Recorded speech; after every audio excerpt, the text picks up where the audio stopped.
Welcome to UniqueWiki.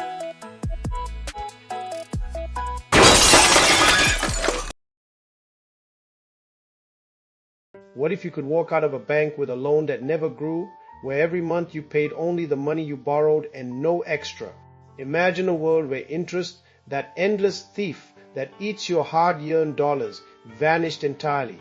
What if a machine could read the future of a borrower's life and, knowing exactly when a paycheck would arrive or a bad day would come, give lenders certainty that repayment would happen? This was the whisper that slipped into Maya's mind one cold night after she had poured her last cup of coffee into a stack of unpaid bills and stared at the glowing screen of her laptop. Maya sat at a clamped kitchen table in the small apartment she shared with her roommate Leo.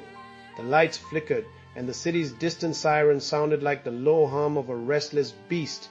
She was 28, a data scientist, and her student loan debt was a weight that pressed on her chest.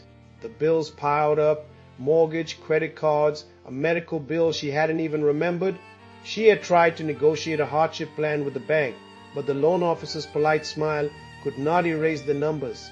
Her job at Finsight, a fledgling fintech startup, had promised a paycheck that would ease the burden, but the company's funding had stalled, and the monthly bonus she had counted on was now a rumor. Maya kept her eyes on the screen, scrolling through news feeds about rising interest rates, the latest hack of credit scores, and an old article titled "The Curse of Compound Interest." The headline made her stomach turn.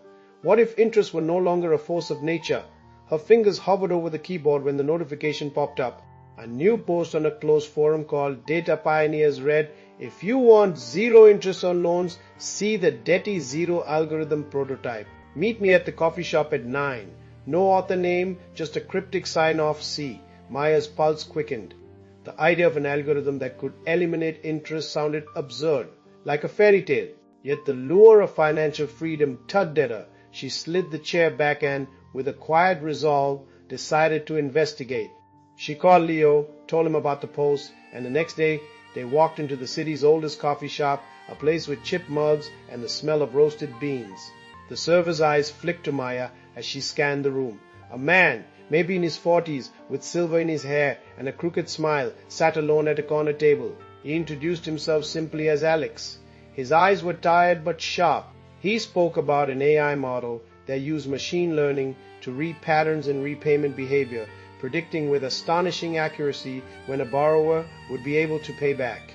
The Debt Zero algorithm, he said, takes a borrower's data and learns from the past to forecast the future.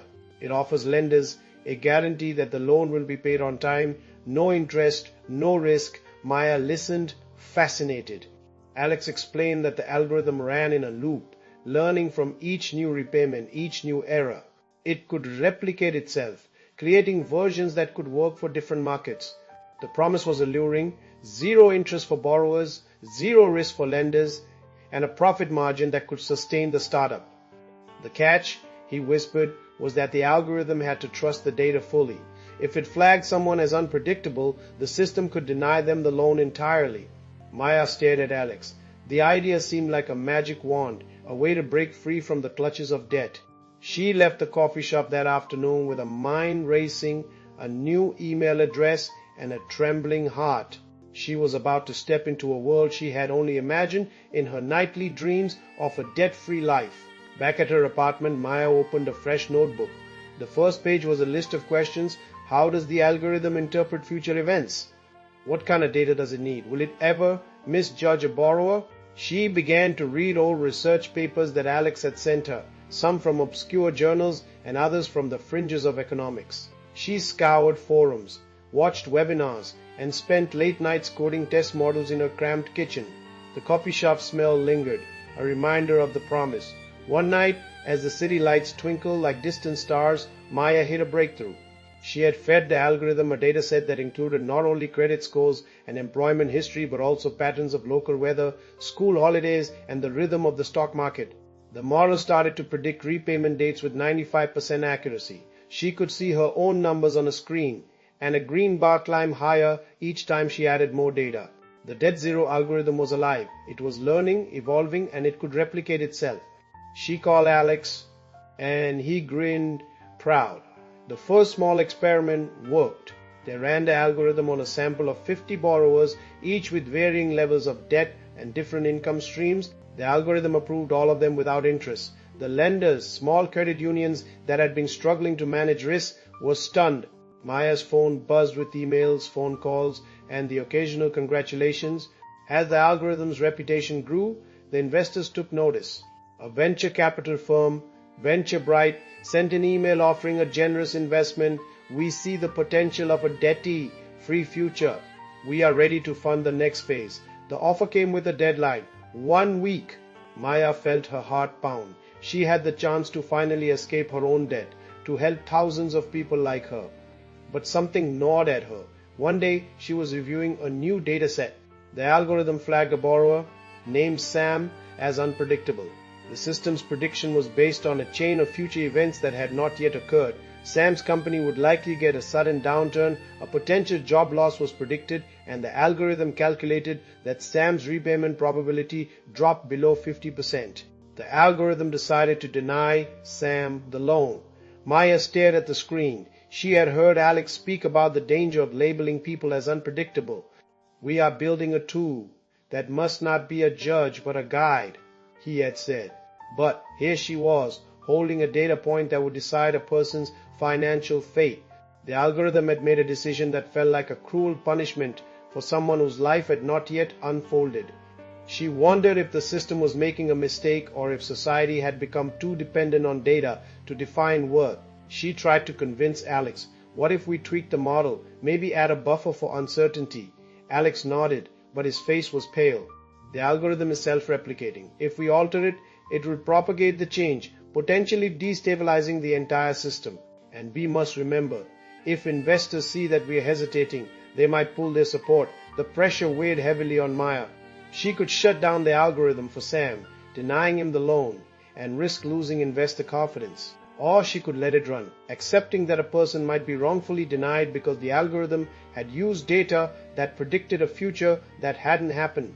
The tension grew, the clock ticked toward the deadline, and each minute felt like a drumbeat of potential doom. Maya's decision day arrived. She was in the small conference room at Fintech, the air thick with anticipation. Venture Bright's partners sat across from her, eyes sharp, their confidence in the project almost palpable. Alex sat beside her, his fingers fidgeting with a pen. Alex, we've been running the algorithm on a test cohort.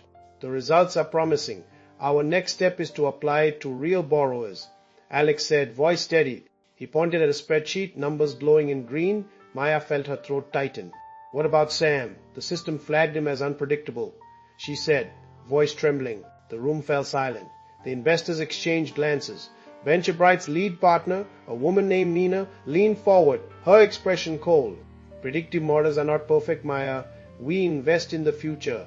We trust the algorithm to make the right calls. If it says Sam is unpredictable, then it's a fact. We can't waste money on someone with a low probability of repayment. Maya's mind raced. She remembered the first time she saw Alex's algorithm on her own data. The idea of living debt-free felt like a dream, but the reality was that a machine was deciding who got a chance. She could not let her own fear of debt override the principle that data should not dictate destiny. She closed her eyes. The coffee shop's scent seemed distant, replaced by the sterile smell of the conference room. I have a choice, she said softly. We can either trust the algorithm's judgment and deny Sam a loan, or we can stop the algorithm for Sam and risk investors pulling their funding. Either way, someone suffers. Alex stared at her, a flicker of fear in his eyes. Nina's lips pressed into a thin line. The room felt colder. She realized she was at the edge of something larger, a decision that could define the future of the algorithm, the company, and the financial system itself. With a deep breath, she spoke, "Let's do this." She turned to the screen and pressed the button that disabled the algorithm for Sam's file. The system's light flickered, then went dark for that record. The investors' faces hardened. "We're losing ground," Nina muttered. "We have a deadline. We need a flawless system." "What's your plan?" Maya met Nina's gaze. "We will introduce a human review stage. For cases flagged as unpredictable, a small team will assess the borrower's circumstances before a decision is made. We'll still offer them a chance to appeal." The room was tense. Venture Bright's partners whispered. Alex's shoulders slumped. In the corner, Leo, who had come in to offer moral support, whispered, "Maybe it's not about the algorithm. Maybe it's about people deciding to help people." The decision was made. They moved forward with the human review. The investors pulled back a fraction of their money but gave the startup a new timeline. The Debt Zero algorithm was not perfect, but it was now guided by humanity. In the months that followed, Maya watched the algorithm replicate itself, creating versions that learned not only from data but from stories. The company grew, but the new human review process kept the algorithm grounded. Maya's own loan paid off, but she had a debt-free life not because of the algorithm alone, but because she had fought for the dignity of the borrowers it served.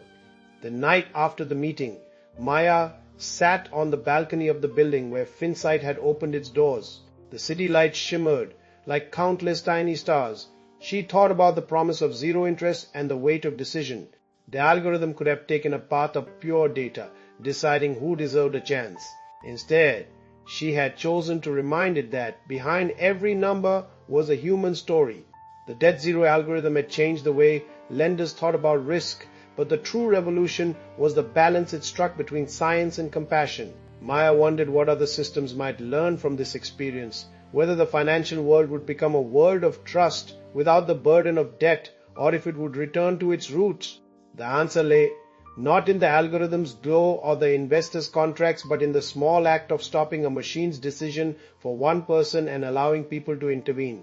It was a reminder that the future of finance is not only about eliminating interest, but also about preserving humanity in the process. In a world that could replicate itself, the question is no longer only, will the algorithm predict accurately, but who will decide the final judgment? The answer remains a choice, and with each choice, the debt-free future may be closer or farther away. And as Maya watched the night sky, she wondered if, at the end of all this, a debt-free life could truly exist without people's compassion. Found this interesting? Subscribe to the channel. Give this video a like, share it out, and drop your questions or ideas in the comments.